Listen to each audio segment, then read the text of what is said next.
Welcome to Faith and Freedom. For the next few minutes, we hope to inform, inspire, and encourage you as we discuss the legal victories and challenges to your fundamental freedoms and religious liberties.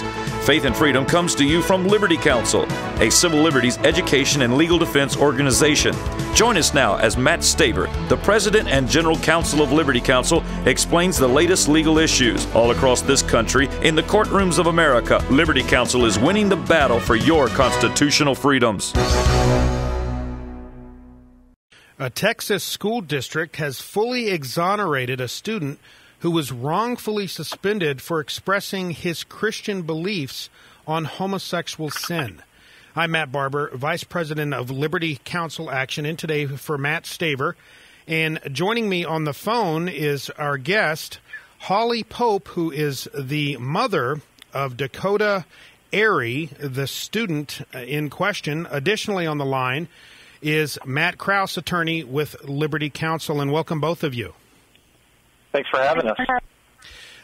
Now, Holly, I really appreciate you coming on. I know that the past few weeks, this incident has been all over the media, and homosexual activist groups have been misportraying, unfortunately, what occurred.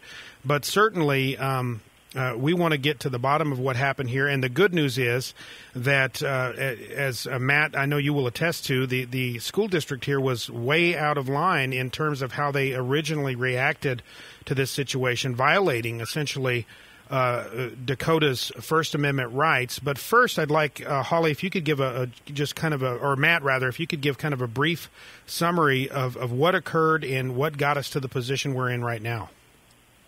Well, a week before the incident, Dakota and some of his classmates walked into the classroom for their German class, and the teacher had posted a picture of two guys kissing up on the world wall. It was part of a magazine article, and I guess the teacher had done that just to kind of show them what's going on in other parts of the world and saying that homosexuality is becoming more prevalent and they needed to accept it. So that kind of opened the door for those homosexual topics and themes in class. And then on the day of the incident, I guess they were talking about different religions in Germany, and one of the students asked about how homosexuality was viewed by the religious community in Germany. And during that conversation, Dakota just turned back to his friend and said, I'm a Christian, I believe being gay is wrong. Well, the teacher overheard that, got really upset with him, gave him an infraction, sent him down to the principal's office where he was given in-school suspension for 4.5 hours the rest of the school day, and then had another 2 days of out-of-school suspension originally given. Merely for expressing a traditionalist view of homosexual behavior, homosexual conduct. Every major world religion, thousands of years of history, and uncompromising human biology have essentially rejected homosexual behavior as either immoral. We know demonstrably it's destructive from an emotional, spiritual, and certainly a physical standpoint. So here we have those who are, claim to be fighting against bullying, becoming the bullies. This teacher bullied this young man, Matt, in an attempt to silence him, I think send a shot over the bow to other students who might express a traditionalist viewpoint. Now, Holly, when did you come into the picture? You must have gotten a phone call. How did you first hear about this, and what was your reaction? It was actually Assistant Principal Jill Thomason. She called me at work that morning about 11:15 and told me what happened. I knew about the picture from a week prior, and I had discussed with Dakota, did they take it down? What happened? He's like, well, some other kids took it down. And I told him, don't bring it up again. Maybe that's all that's going to happen. So when I heard her tell me that he said, I'm a Christian, I believe being gay is wrong, I asked if I could speak with Dakota, and I asked him, is this the same teacher you told me about last week that had that picture up on the wall? And he said, yes.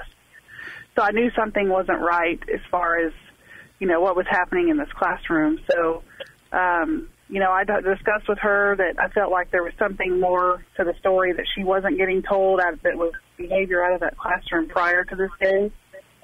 And she said that she would investigate it. In the meantime, they were trying to suspend him. I didn't know he was going to end school suspension that afternoon. When we got off the phone, I was under the impression that they were trying to give him 2 days, which would have been Wednesday and Thursday, out of school. So when I get off the phone with her and realized that what had happened was completely not right, I sent Dakota a text message, and I said, I want you to call me when you go to lunch. And he said, I can't go to lunch. I'm in in-school suspension. And I was like, why are you in ISS? Like, why are you sitting in there being punished? And he said, they said I have to stay here the rest of the day.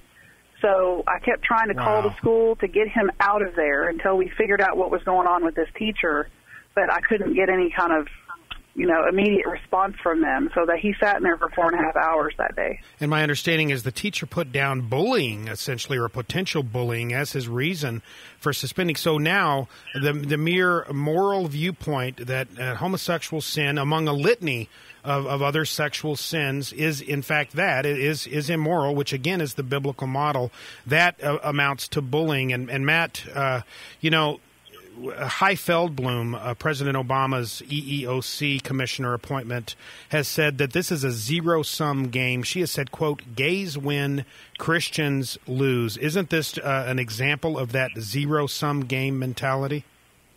Well, absolutely, because we no longer tolerate differences of opinion.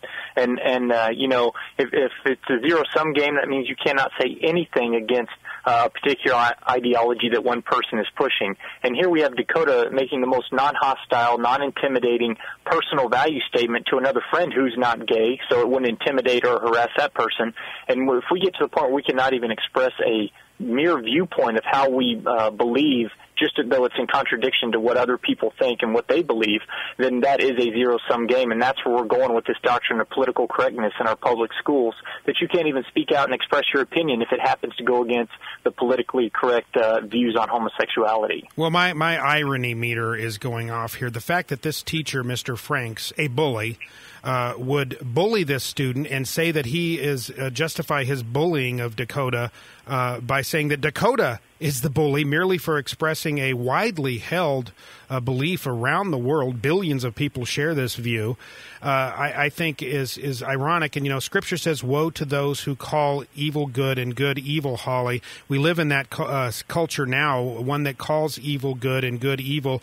And I think Dakota's situation is a microcosm, a metaphor for that verse. We see that verse in action. Let me ask you this, and this may be a bit of a rhetorical question. We only have a few minutes left here. But I've seen blogs and homosexual media now that have Dakota. They are assaulting him verbally. He's been called all sorts of names. First of all, is he a hater, a homophobe, a bigot? And I think I know your answer to that. And secondly, how is he holding up? He's a courageous young man. I'm very proud of him. All of us at Liberty Counsel are. How is he holding up under this bullying that he is now experiencing from this rabidly hostile homosexual press and bloggers and so forth? Dakota is a very, very well-grounded 14-year-old. I do want to remind a lot of the people that are writing all these negative things that he is a 14-year-old child. He does hold himself extremely well for a 14-year-old. But, of course, when people call you names, it's going to hurt. Sure. He's not, but he's taking all of this very well, like better than probably some adults would be taking it. But, for as far as them to call him a bully, when they said that the teacher was replying out saying that Dakota and some of his friends were bullying the teacher, I think the only person in this world that knows Dakota would know that the only person who thinks he's a bully is maybe his 5-year-old brother. He does not even have a bullying bone in his body. Right. He cares for people and he does things for people. And I mean, it's ludicrous. That's why it's ridiculous to even fathom when people call him names like that, because it's so far from the truth. It is, and unfortunately, the left is masterful. Secular humanists, those who are pushing this sexual anarchy movement, are masterful at what George Orwell called Newspeak. They call those who have a principled moral opposition to certain sexual behaviors and sin, they call them haters. So they use the ad hominem attack and smear language in order to target people and silence opposition. That's what we see on display here. And I have a message for all the leftists out there who are attacking this young man and bullying him, those who claim to be fighting against bullying in public schools. You are the worst kind of bullies, and America is on to you.